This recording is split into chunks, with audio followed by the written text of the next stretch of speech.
dia aí aos irmãos que estão nos vendo aí pelo canal do YouTube.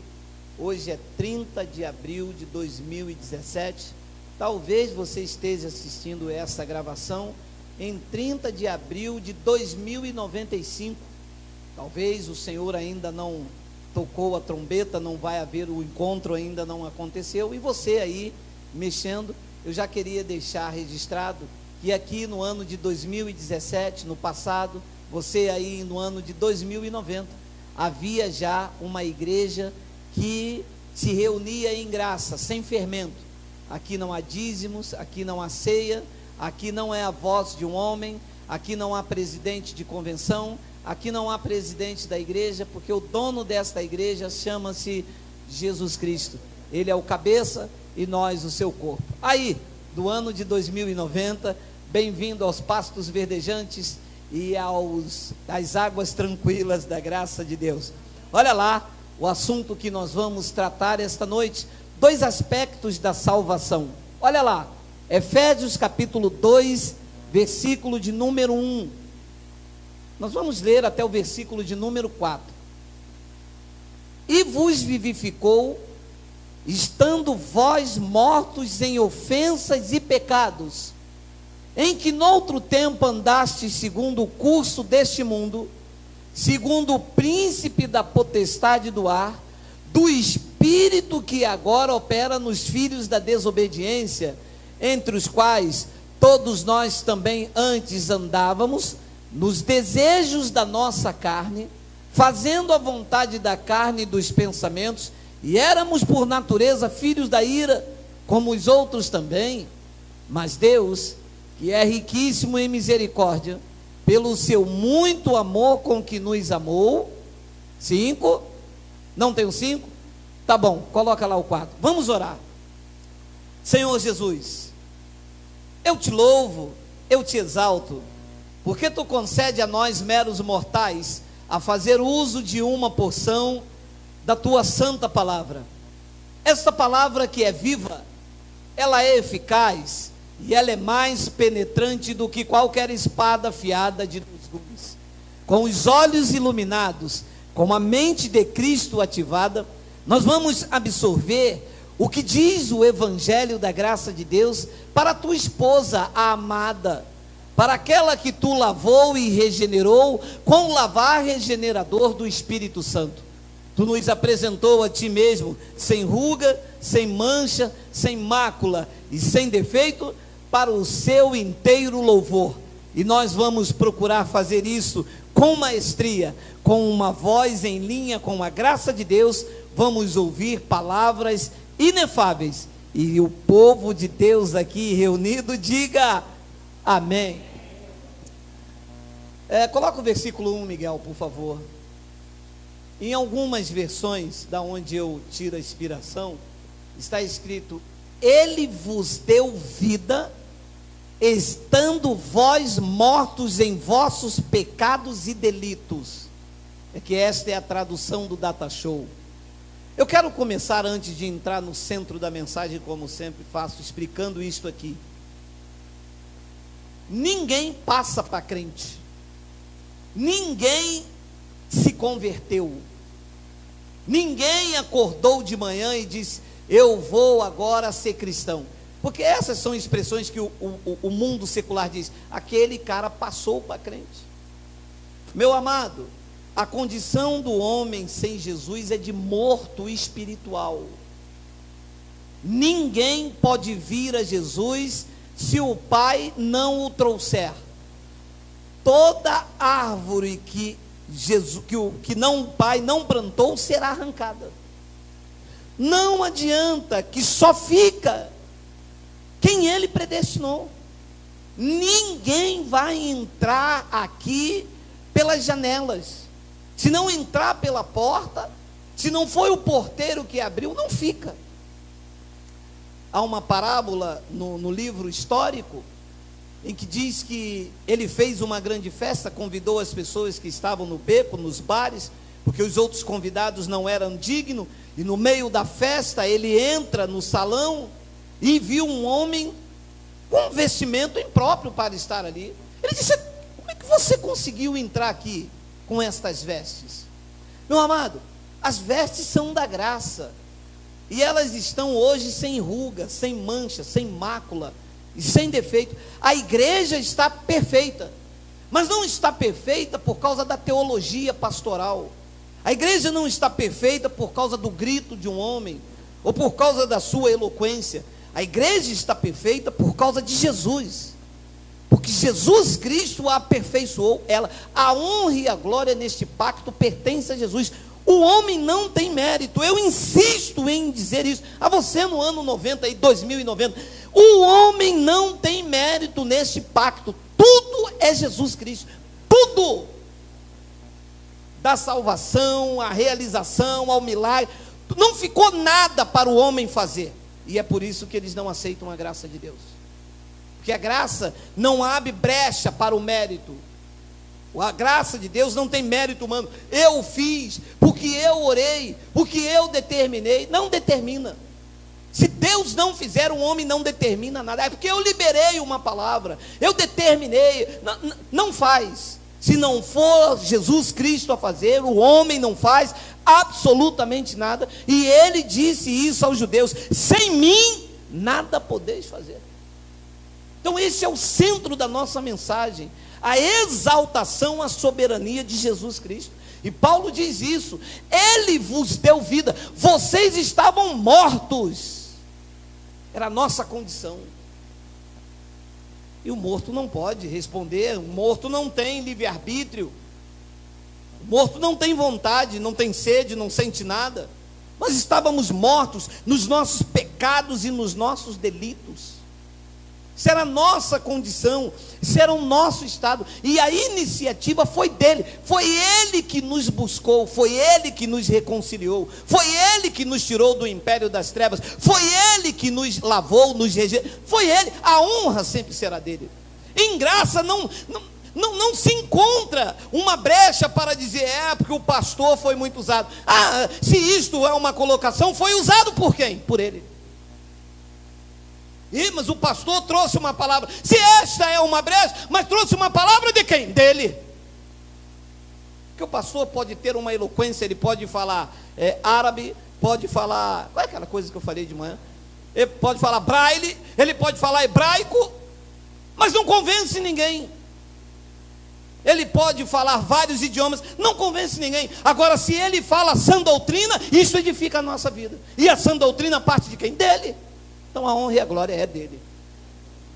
Então Paulo diz que ele nos deu vida.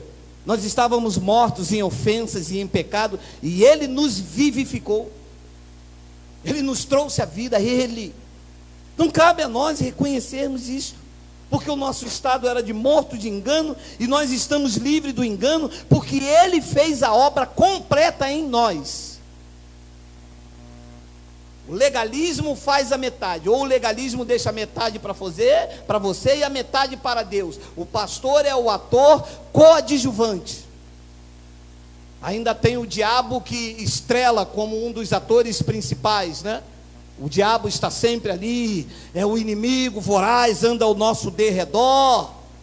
E vocês sabem que Pedro, quando disse isso, a tradução, em vez de dizer que o que anda ao nosso derredor são as situações adversas, o acusador, porque no novo pacto não existe diabo. O diabo foi aniquilado, meu amado. O diabo que existe é esse aí, que você está olhando, esta carne.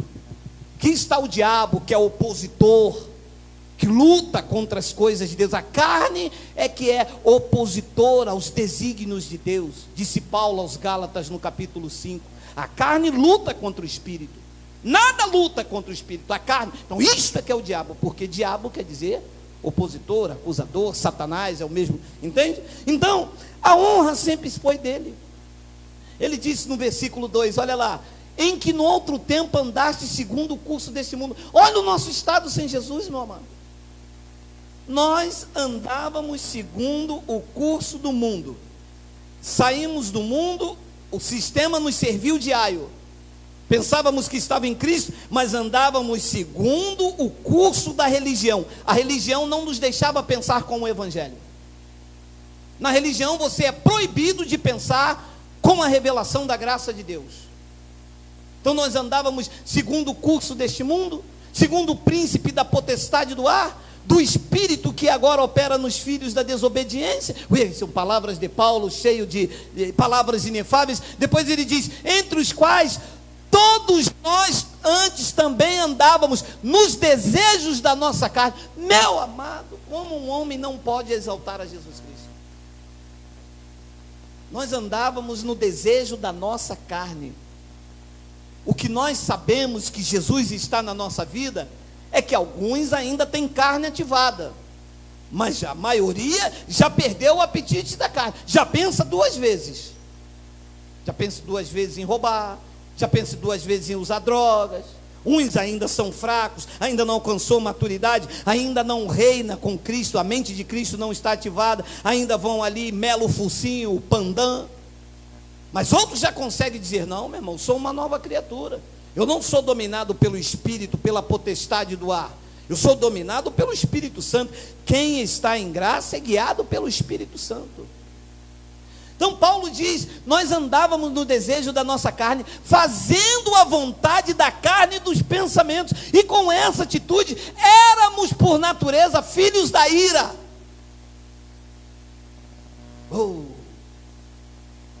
E ele veio e fez a obra completa em nossas vidas. Não, amado, não há em nós, no ser humano, nenhuma possibilidade de se libertar se Jesus não o libertar. A religião é que arma cultos de libertação. Vamos fazer um culto de... Como tirar um homem disso aqui, meu amado, se não for o Espírito Santo a fazer? Como tirar o homem da vontade da sua carne, se a carne não se submete à lei de Deus, meu amado? Como transformar uma vida apenas com um culto de grito, de passar a mão e passar óleo? Isso é engano da religião. As pessoas estão aí perecendo e nunca libertam. É um culto de libertação que nunca liberta ninguém. É um culto de consagração que nunca consagra ninguém.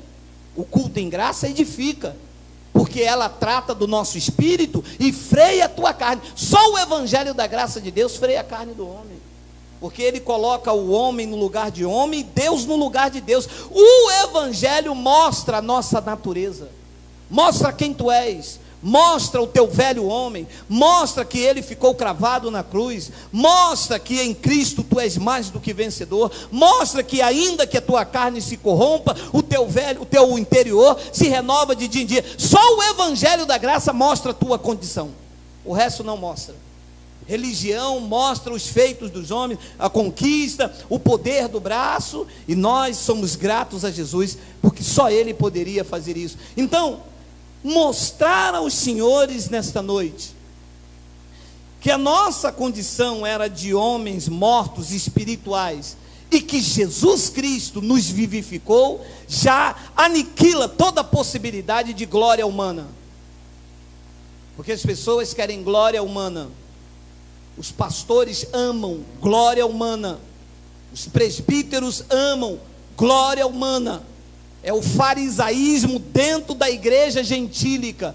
Amam os primeiros lugares a serem chamados pelos homens de rabi, mas eles são sepulcro caiados do século 21. São muito bonitinhos por fora, são muito bem retocados, ternezinho, bonito, mas não tem nada a oferecer à amada esposa de Jesus. A igreja que está aí fora, nem evangelho tem para pregar, porque evangelho só tem um, o que foi revelado ao apóstolo Paulo.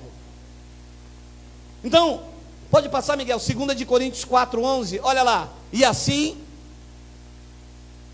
nós que vivemos, não consigo nem passar da vírgula, nós que vivemos, ou então passamos da morte para a vida. Nós lemos em Efésios que estávamos mortos. Paulo diz: não, vocês agora vivem, mas vocês não vivem pela força, nem pelo braço do pastor, nem pela oração pastoral. Nós que vivemos, porque Ele nos deu vida, Ele nos vivificou, e assim, nós que vivemos.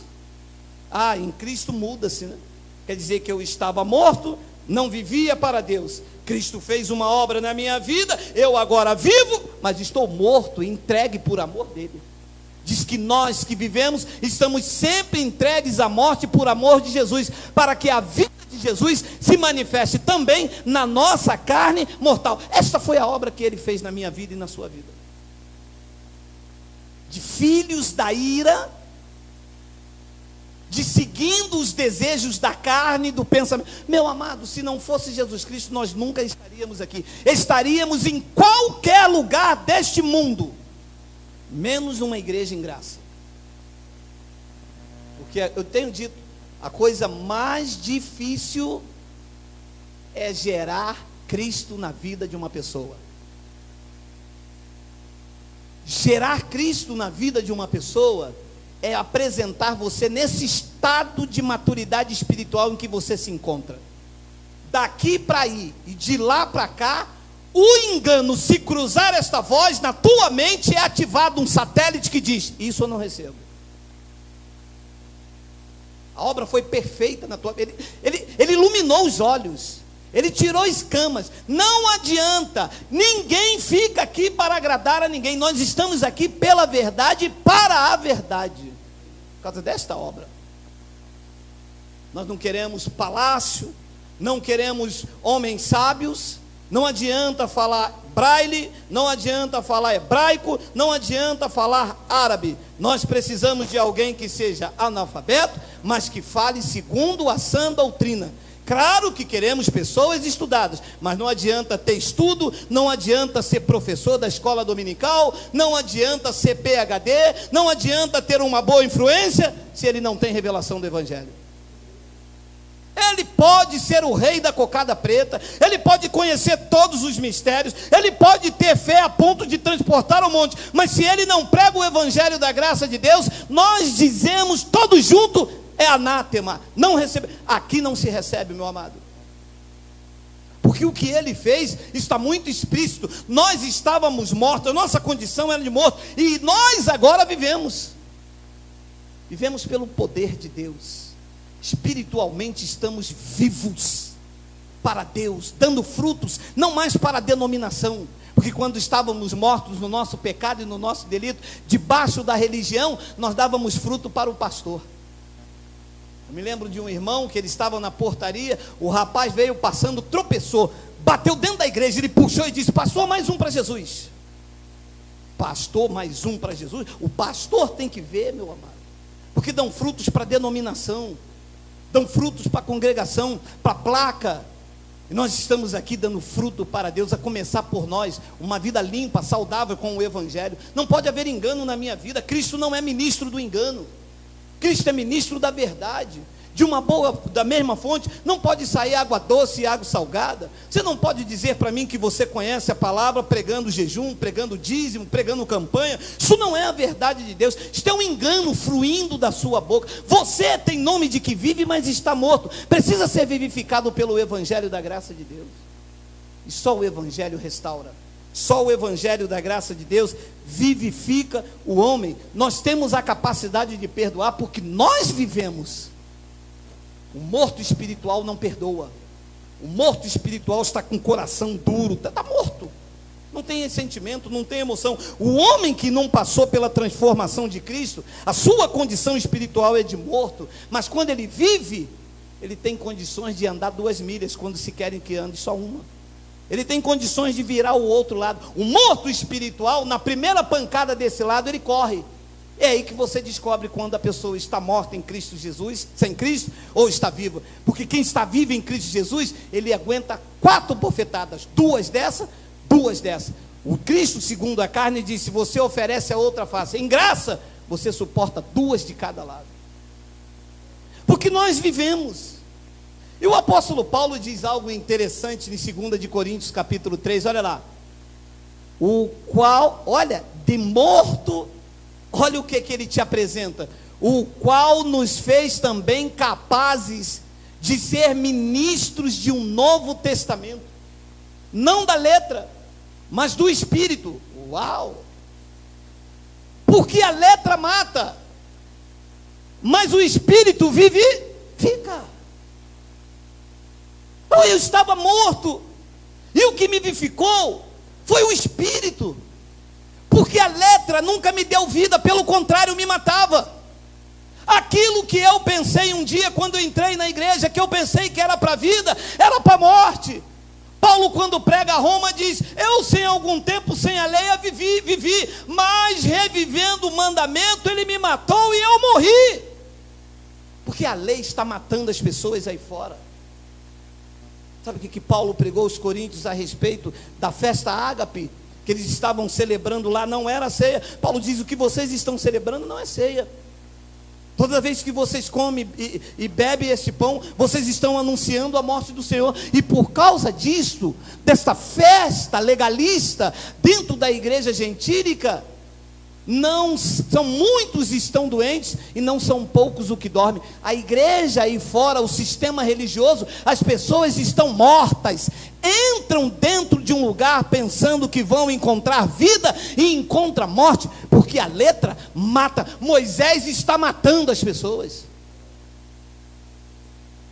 As pessoas entram, você entra num ambiente, as pessoas não podem sorrir, as pessoas não podem se levantar. Olha a reverência com a palavra. Quando vai ler a Bíblia, todo mundo de pé, e senta, e levanta.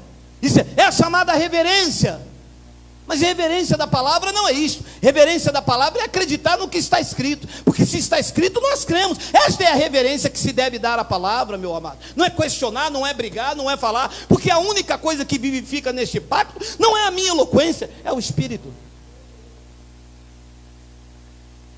Porque ele nos fez capazes de ser ministro de um novo testamento, não da letra, mas do Espírito. Porque a letra, a lei, Moisés, mata. Eu conheço pessoas que estão mortas, têm nome de que vivem, mas estão mortas espiritualmente. A mente de Cristo não é ativada, não tem fé, não tem segurança da sua salvação. A espada do Espírito está desembainhada. Não foram apresentadas como obreiros aprovados, que maneja bem a palavra do Senhor. Não tem fé, não tem determinação, não tem foco, não tem ousadia para ir à frente. São abatidas com facilidade. Quando caem, não se levantam mais, porque pereceu toda a esperança. Agora, quando se vive em graça de Deus, Cristo em nós é a esperança da glória. Nós avançamos, nós vamos mais distantes. Ainda que somos abatidos, não somos destruídos. Mesmo que somos derrotados, não deixamos esmorecer. Isso é quando você é vivificado pelo Espírito. Quando você é vivificado por esse Espírito aqui, nada poderá te deter nesta terra, meu amado. Porque a letra mata e o Espírito vivifica. Vê se tem um 7. E se o ministério da morte, olha como é Moisés, olha como é a lei, olha como Deus chama o sistema religioso, ministério da morte, porque o que eles pregam estão gravados com letras em pedras. Se prega aí fora, tiraram de uma tábua da pedra que foi dada a Moisés, e não é um ministério que dá vida, não é um ministério que vivifica, é um ministério de morte, é um ministério que mata as pessoas estão mortas dentro do sistema, odeia um ao outro por inspiração carnal. Eu não falo com você, porque eu sou da igreja X, na igreja X tem a doutrina certa, lá usamos coque, lá usamos roupa, e isso é que é doutrina certa. Então nós não podemos dar a paz do Senhor a vocês. Isto é morte, isto é matar as pessoas. Isso não é trazer Cristo. Trazer Cristo é trazer amor. Trazer Cristo é aproximar as pessoas, porque Ele acabou com a parede de inimizade. Ele acabou, Ele destruiu com aquilo que nos era contrário. Ele nos uniu na cruz. Ele nos trouxe o ministério da reconciliação. Confiou em nós o evangelho da reconciliação. Não há inimizade no povo de Deus. Eles estão assim por causa de Moisés. Ministério da morte, gravado com letras de pedras. Se isto veio em glória, de maneira que os filhos de Israel não podiam fitar os olhos na face de Moisés, por causa da glória do seu rosto, qual era transitória. Tem um 8? Não tem, volta lá. Então diz que o ministério era de morte. E graças a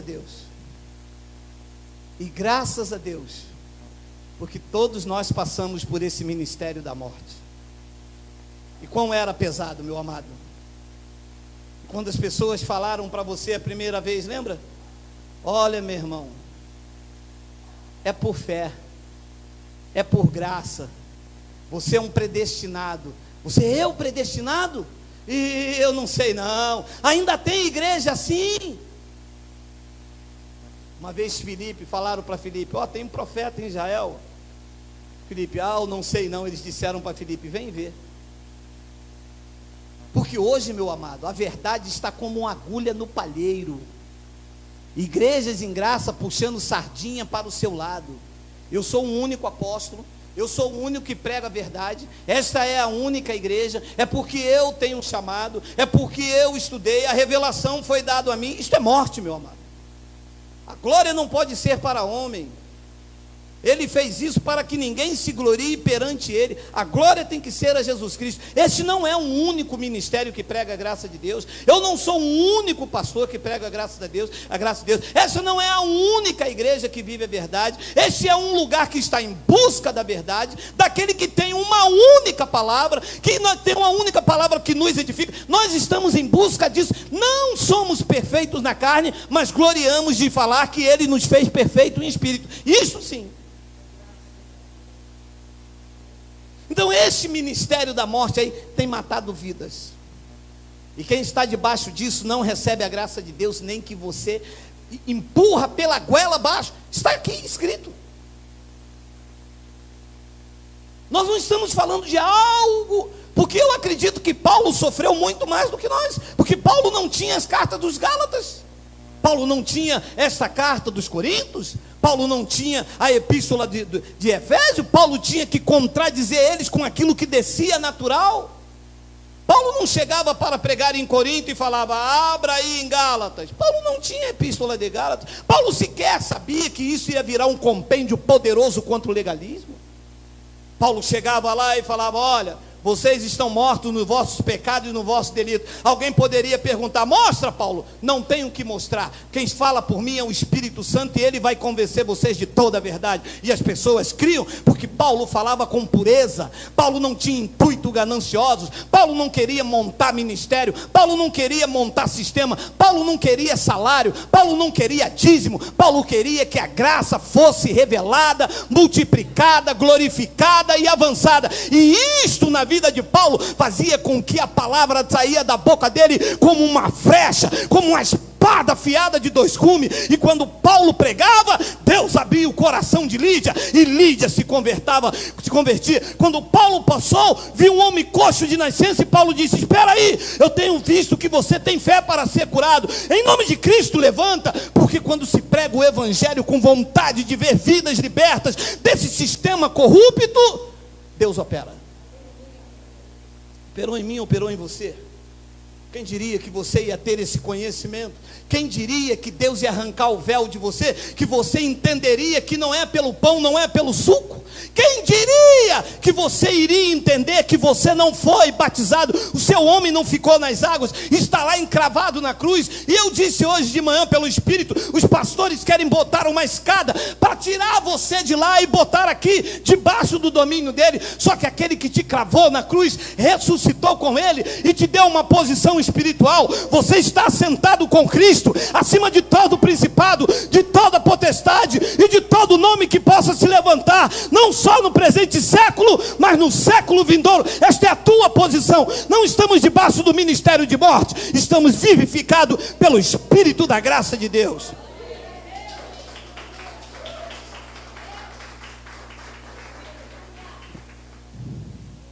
O sistema prega a letra, prega Moisés. Em consequência disso, Deus que não dorme, pegou eles. Olha o que Deus faz com essa gente. A esse, cuja vinda é segundo a eficácia de Satanás, do opositor, com todo o poder e sinais e prodígios de mentira. Isso é o sistema.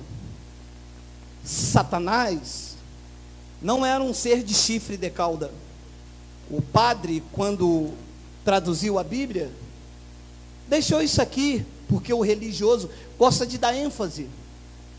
Uma vez, O Cristo nos dias de sua carne, Jesus nos dias de sua carne, disse a Pedro: a mim me convém morrer e ressuscitar no terceiro dia. Pedro disse a ele: Senhor, de maneira nenhuma isso pode se acontecer, porque Pedro estava se opondo ao plano de Deus. Jesus tinha dito horas antes: se eu não for, o Espírito Santo não virá. E neste novo pacto, quem regenera a igreja é o Espírito Santo. Se Jesus ficasse em carne, todos nós ficaríamos como imundo, mortos no nosso pecado. Ele disse: convém que eu vá, porque se eu não for, a igreja não será regenerada. Convém que eu vá, porque virá um outro Consolador, e este Consolador é que vai guiar a igreja em toda a verdade. Pedro disse: de maneira nenhuma isso te aconteça, tu fica aqui em carne, fica aqui no véu, porque você no véu, como Jesus de Nazaré, nós estamos em pecados. A igreja está sobre a minha autoridade. Você me deu a chave. Ele disse: não, Pedro, é necessário que eu morra e ressuscite. Pedro disse: fica aqui. Ele virou para Pedro e disse: arreda-te de mim. Mas não que Pedro era Satanás, que Pedro tinha 2 chifres, balançava um rabo. Não, é porque Pedro estava se opondo. Satanás ali é o sistema que se opõe à verdade do Evangelho. Satanás deste século é o sistema religioso que nega os feitos da cruz com as suas obras. Todas as vezes que o sistema batiza nas águas, eles estão se opondo às verdades da cruz do Calvário. E diz que esse sistema, esse Satanás, ele vem com todo o poder e sinais e prodígios que são de mentira. Porque a verdade está aqui. A verdade é que Jesus não vai salvar o seu filho, ele já salvou na cruz. A verdade é que Cristo não vai te curar, a verdade é que ele já te curou. A verdade é que ele não vai te abençoar hoje de maneira, pode pular, pode saltar, ele não vai te abençoar nem hoje nem amanhã, ele já te abençoou com todas as sortes de bênçãos. Essa é a verdade de Cristo. E que o sistema luta, diz que luta, se opõe com todo o poder e sinais e prodígios, e são da mentira. Depois ele diz no versículo 10: e com todo o engano da justiça, para quem perece. E Paulo disse aos Coríntios: se o nosso evangelho está encoberto, é para os que perecem. Perecem aonde? No ministério de morte e condenação. Enganados. O povo está aí perecendo, meu amado, atrás de apartamento, atrás de casa, atrás de cura. O povo está atrás disso. Nós viemos aqui atrás do conhecimento. Nós viemos aqui reivindicar, não para ele fazer por obrigação, mas reivindicar pela confissão aquilo que ele já fez por nós. Quando nós confessamos, nós estamos dizendo: Cristo já fez, Cristo já fez. Nós tomamos posse disso. Então ele diz que com todo o engano da justiça para os que perecem. E por que perecem? Talvez alguém perguntou lá e pergunte aqui: perecem? Porque não receberam o amor da verdade para se salvarem. Se salvar de quê? De Moisés, do engano. Porque amor da verdade não salva, quem salva é a graça para a vida eterna. Por isso, 2 aspectos da salvação: uma é a salvação para a vida eterna, e a outra a salvação do engano, que a igreja do sistema precisa ser livre. E quando conhece a verdade vos liberta. Liberta do quê? Se ele já nos libertou do império das trevas e nos trouxe para a luz, falta então ser liberta do engano, como nós fomos. Quantos dos senhores não entraram no lugar e falaram assim: eu conheço um apóstolo aí agora que prega a graça de Deus. Aí abrem Romanos, abrem Efésios, abrem não sei o que. Vem o momento de ofertório, Malaquias 3:10. A mente aqui ativada disse: opa, isto é engano. Eu não pereço, eu abracei o amor da verdade, e o amor à verdade me salvou, me livrou do engano, meu irmão. Pode, e vem aí o grande pregador Benny Hinn, diz que quando ele abre assim, todo mundo cai no chão. São sinais e prodígios da mentira, porque aquele que colocou de pé não me derruba por nada. E eu perguntei a um pastor: vem cá, por que é que as pessoas caíram? Por causa da unção de Deus. E você não caiu por quê? Se a unção de Deus derruba 30 homens, Então você está igual aquele porco endemoniado, que os demônios entraram nele e não aconteceu nada. Isso é conversa, isso são espíritos do engano, da mentira, que ilude. E tem muita gente em graça correndo atrás de Benihim, hein? Tem muita gente em graça correndo atrás de Agenor Duque com pano de saco e cinza, pegando ônibus para ir a São Paulo ser curado por Agenor Duque. Alô, meu amado, Agenor Duque precisa ser curado. Como ele vai dar cura? Ele promete liberdade, mas ele mesmo é escravo da corrupção, meu amigo. Está debaixo do engano, está debaixo de Moisés. Eles não, e com todo engano da justiça para os que perecem, porque não receberam o amor da verdade para se salvarem. Agora olha o que é dose.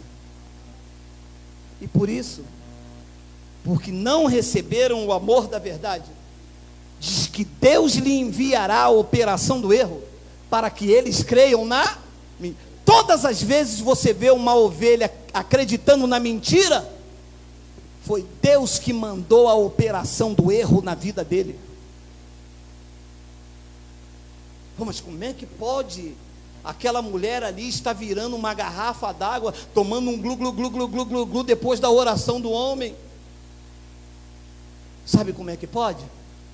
Porque Deus enviou na vida daquela pessoa a operação do erro, para que ela pudesse acreditar na mentira. Na sua vida, Ele iluminou os seus olhos, para que você conheça a herança do seu chamado nos santos. Na sua vida, Ele vos vivificou estando mortos. Na sua vida, Ele lançou com a espada afiada de 2 gumes, que separou juntas e medulas, e te deixou nu e patente diante daquele do qual nós havemos de prestar conta, porque nós não perecemos. Engano na nossa vida, nunca mais.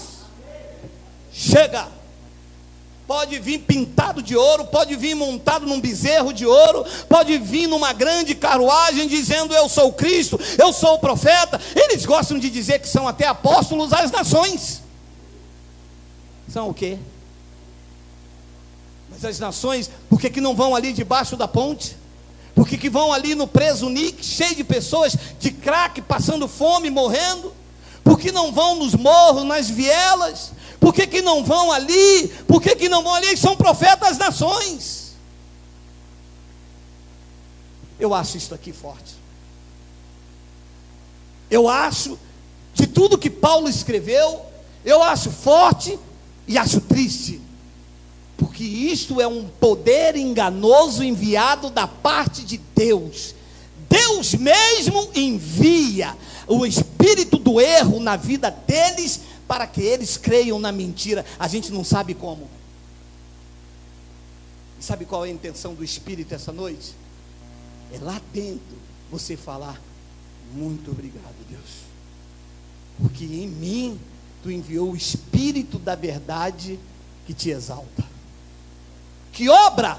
A igreja está em busca de um milagre para ter apartamento, milagre para ter carro. Milagre maior do que converter um crente de fato e de verdade. Milagre maior em te fazer entender que a obra perfeita na cruz te aperfeiçoou. Não tem dinheiro que pague. E ele contou esta parábola nos dias. Diz que um homem foi lá cavando num terreno, achou uma pérola. O homem tampou, escondeu esta pérola, foi lá, vendeu tudo que tinha para comprar aquele terreno. Esta pérola é a graça de Deus em nós. Não importa a distância, se está frio, se está quente, não importa onde esteja, se a verdade está lá, nós seguimos a verdade em amor, porque é isto que se ouve aqui como palavras inefáveis, que alimentam o nosso espírito. E não ouvimos essas coisas em qualquer... Isso o sistema não tem ousadia para pregar. O sistema não pode apresentar esses versículos. E por isso, Deus lhes enviará em outras versões está: Deus lhe enviou. Deus lhe envia a operação do erro, para que creiam a mentira. 12.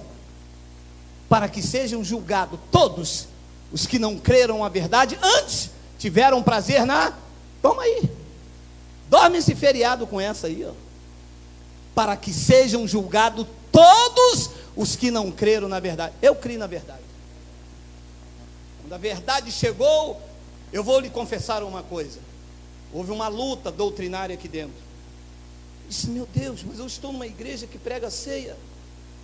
Como agora o Evangelho diz que não, porque o que eu faço é anunciar a morte. Meu Deus, os 2 cultos ainda eu fiquei levantando pão, e aquilo já era condenação. Eu dizia, meu Deus, mas o teu corpo não é esse. O Espírito dizia isto, meu corpo não é este, meu corpo é este, meu corpo é a igreja. Não participe disso, você está anunciando a minha morte e eu estou vivo. Você quer crucificar de novo o Filho de Deus e expô-lo à ignomínia. Eu não posso anunciar a morte daquele que vive. E quando a verdade chegou em mim, eu disse, eu creio. E lutando contra as minhas carnes, eu tinha status, eu tinha posição, no estacionamento tinha o meu nome, eu estava no escritório, eu e minha esposa e minha filha pela igreja, tinha um espaço lindo, quase do tamanho desse lugar, e aquela briga teológica. Eu disse, meu Deus, eu rompo com tudo isso e fico sozinho, ou eu fico com esta multidão de 10 mil de pessoas e fico contra Cristo? Eu vou ficar a favor de Cristo. Eu vou crer na verdade, ainda que ninguém aceite. Meu amado, porque pregar a verdade, eu vou lhe dizer uma coisa, não traz glória. Paulo disse que todos os que querem viver piamente em Cristo padecerão perseguição. Bem-vindos os perseguidos, bem-vindo as perseguidas por amor ao Evangelho. Estamos unidos, vão nos atacar, se prepara. Você não será amado. Quando você passar, vão te chamar de herege, vão dizer que você está pregando uma nova doutrina, vão dizer que o que você prega e fala é novo, mas o trono vai lhe dizer, eu estou contigo, não te desampararei, não temas, porque eu tenho muito povo nesta cidade. Foi o que ele disse a Paulo. Paulo, no meio das suas lutas teológicas, conhecia tudo do farisaísmo. Quando ele chega em Jerusalém, quem eram os seus amigos? Os fariseus se tornaram os seus inimigos. E quem eram os seus inimigos do caminho que ele perseguia, passaram a ser os seus amigos. E ele ficou num conflito. E numa visão de noite, o Senhor mesmo veio a Paulo e disse, Paulo, fala e não te calas, não temas, ninguém tomará mão de você, porque eu tenho muito povo nesta cidade. Se você aceitar e crer a verdade, as pessoas te julgarão, falarão mal de você, vão te perseguir, vão se levantar contra você, mas na tua vida ninguém toca, porque o dono da igreja te comprou para ser testemunha das verdades da graça de Deus, para que sejam julgados todos os que não creram a verdade. Antes, o sistema está assim, tem maior prazer na iniquidade. Você acha que Deus vai deixar isso barato? Você acha que Deus vai deixar isso barato? Esta farronice que se faz em nome dele, essa junção de letras, esse toma lá da cá, essa barganha espiritual. Você acha mesmo que Deus vai deixar isto barato, meu amado? Você deixaria barato se eu usasse o seu nome para ir lá na Casa Bahia comprar uma televisão e você descobrisse que eu usei o teu nome em falso? Você deixaria barato? Porque se deixar é para amanhã. Você acha mesmo que o Criador do universo vai permitir que se brinque, que se faça esse joguete que se faz com ele aí? Miguel, não está aí. Me perdoe, falta 5 minutos. Não está aí. Coloca lá Jeremias capítulo 5, versículo 26. Não está aí, depois eu volto para ele. Suportai-me um pouco mais na minha loucura. Olha lá, Jeremias capítulo 5, versículo de número 26. Olha aí, olha aí. 5, 26. Coloca aí. Olha aí. Porque ímpios se acha entre unidos do Tucuruvi, unidos do vai-vai, porque ímpios se acham entre o meu povo, andam espiando, como quem arma laços, põe armadilhas, como quem prende os homens. 27. Como uma gaiola está cheia de pássaros, assim estão as suas casas, hoje igrejas, cheias de engano. E por isso, se engrandeceram e enriqueceram. Isto é o retrato do sistema. É verdade ou não é? Esta palavra de profética é atual, meu amado. 28. Engordam-se, estão nédios, e eles ultrapassam até os feitos dos malignos. É aquela palavra que a pessoa assim, cara, esse cara faz coisa que até o diabo duvida. É porque o que eles fazem, meu irmão, se houvesse diabo mesmo, porque isso é uma lenda folclórica, o diabo foi destruído na cruz, o diabo ia falar, caramba, por que eu não pensei nisso, né? Eles dizem, eles engordam-se, estão nédios, e ultrapassam até o feito do maligno. Eles não julgam a causa do órfão, todavia prosperam, nem julgam o direito dos necessitados. 29. Porventura, não castigaria eu por causa destas coisas? Diz o Senhor. Não me vingaria eu de uma nação como esta? 30. Coisa espantosa e horrenda se anda fazendo na terra. E como é espantosa.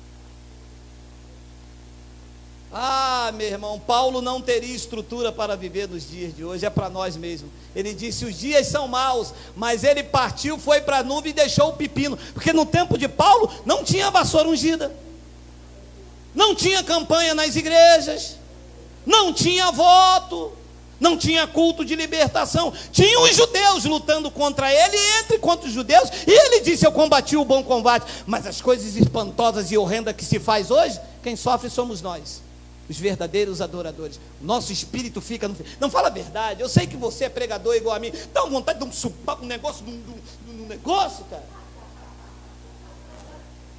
Paulo diz que quando chegou lá a Atenas, o espírito dele se revolveu de ver a idolatria. Ah, Paulo, você está na nuvem, porque se é hoje, você dava um troço, negão. Paulo ia dar um chilique quando olhasse e vesse culto da vassoura ungida. Leva este voto, esse é o voto de 1000, esse é o voto de 500, esse é o voto do empresário. O trono dizendo, coisa espantosa e horrenda se anda fazendo na terra. 31. Os profetas profetizam falsamente, os sacerdotes dominam de mão dada deles, e o meu povo assim o deseja. Mas o que eles farão ao fim disto? Você acha que Deus vai deixar barata? O triste, isso é Deus falando com o profeta, é que o povo assim deseja. O povo gosta. O sistema mata, o sistema escraviza. A revelação está dizendo que a letra mata, que Moisés mata, que Moisés escraviza, que Moisés é uma fraude. Moisés foi o Deus daquele século, mas esse Deus ressuscitou. Moisés continua sendo o Deus desse século, com as suas doutrinas fermentadas, com os seus batismos, com as suas ceias, com os seus jejuns de Daniel, jejum de um defunto. Moisés continua escravizando, matando as pessoas entram com vida dentro da igreja e saem mortas com as doutrinas, com os fardos. As pessoas estão sem vidas, não são poucos os que estão doentes, são muitos os que dormem. A graça veio para vivificar, as pessoas não abraçam, não aceitam, e Deus está dizendo pelos meus lábios, Ele enviará um espírito do erro, para que vocês deem crédito à mentira. E eu, quando assisti daqui, como pregoeiro da graça de Deus, e ver alguém abraçando uma garrafa d'água, e ver alguém se dobrando diante de um culto de consagração, ali o meu espírito de discernimento está me dizendo,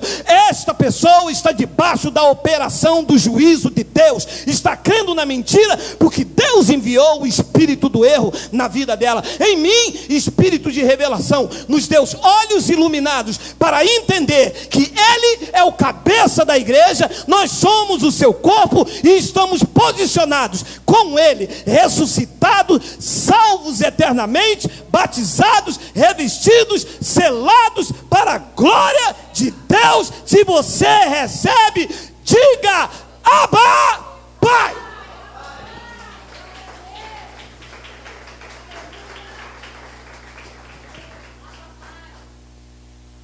Coloca lá, por favor, agora, depois que você me força isso. Bota lá Hebreus capítulo 2. Então, qual é o antídoto para tudo isso?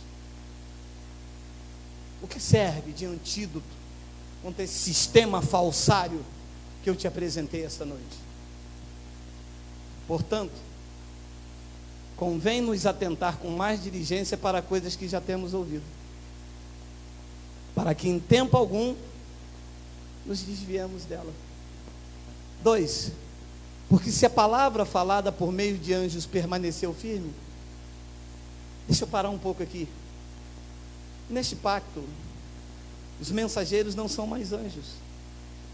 Neste pacto, os mensageiros, os ministros da nova aliança, somos nós.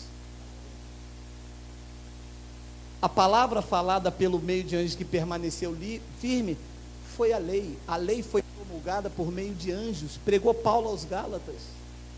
Neste pacto, os ministros da nova aliança somos nós.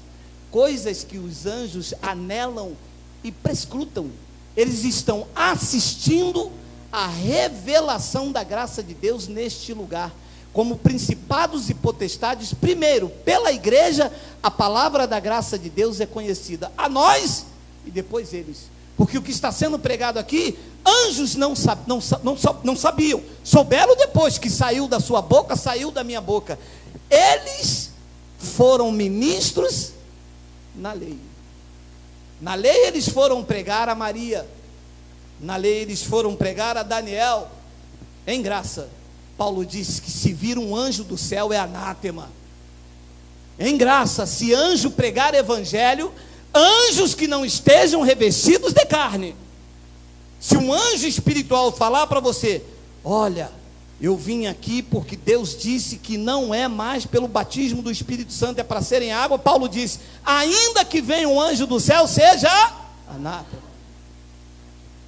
Se a palavra falada por meio de anjos permaneceu firme, e toda transgressão e desobediência recebeu a justa retribuição, 3, como escaparemos nós, se não atentarmos para uma tão grande salvação, o qual, hoje, em graça, começando a ser anunciada pelo Senhor, foi-nos depois confirmada pelos que a ouviram. Em graça, começou anunciada pelo Senhor.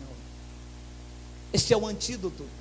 Se prender a esta tão grande salvação, a salvação eterna e a salvação na mente, porque nós servimos a Deus agora com a mente, com conhecimento, meu amado. As pessoas estão na lei, estão salvas igual a mim ou a você, mas não estão salvas do engano. Nós não, temos a salvação eterna e o conhecimento nos libertou do engano. Nós temos a mente de Cristo, o engano em nós não prevalece mais. Eu glorifico e exalto a Deus por isso. E eu termino então com Hebreus 10, 22, 23, já passou da hora, já passou da hora. Tem uns irmãos aí que moram longe, vão de Kombi, achou, vai pegar a Kombi Uber, olha lá. Cheguemos-nos com verdadeiro coração. Olha como então, depois de ter a salvação consumada, tanto no espírito como na mente, como que se apresenta uma igreja em graça? Olha como é lindo você, isso é você. Cheguemos-nos com verdadeiro coração, o amor não fingido, em inteireza, certeza de fé, tendo os corações purificados da má consciência, e o corpo lavado com a água do rio Guandu. Água limpa é esta. Com esta água. A água pura pela palavra. Isto nos lavou. Lavou você esta noite. Você está convicto de quem você é. Estava morto em pecado e delito e ele te vivificou. Depois, para terminar no versículo 23, ele diz: retenhamos então firme a confissão da nossa esperança, porque fiel é o que prometeu. Eu vou manter isso aqui firme. Eu sei que a cada dia o amor vai se esfriando, porque, permita-me uma sinceridade, o sistema visa crescimento de vidas, mas não é isso que vai acontecer. Porque por se multiplicar a iniquidade, o amor de quase todos se esfriará. A verdadeira igreja é um rebanho pequeno, porque o caminho é estreito. Para andar aqui, tem que ter fé. Aqui não se anda por portas largas. Para andar em graça, a única forma de se agradar a Deus é essa. Tem que andar por fé. E andar por fé, meu irmão, é um caminho estreito. As pessoas dizem, ué, mas lá não tem uma campanha? O pastor não bota a mão em ninguém? Ué, mas lá não tem a oração pelos enfermos? Mas qual enfermo, se já estamos curados? Mas que mão, se a mão de Deus já está em mim? Que campanha? Eu fui comprado, eu não tenho voto, eu não tenho campanha, eu não pago dízimo. Eu estou perfeito em Cristo. Então a verdadeira igreja não está alcançando o crescimento de números, está alcançando os números que ele predestinou para serem salvos. A estátua de Nabucodonosor começou com ouro e terminou com barro. É assim o sistema religioso.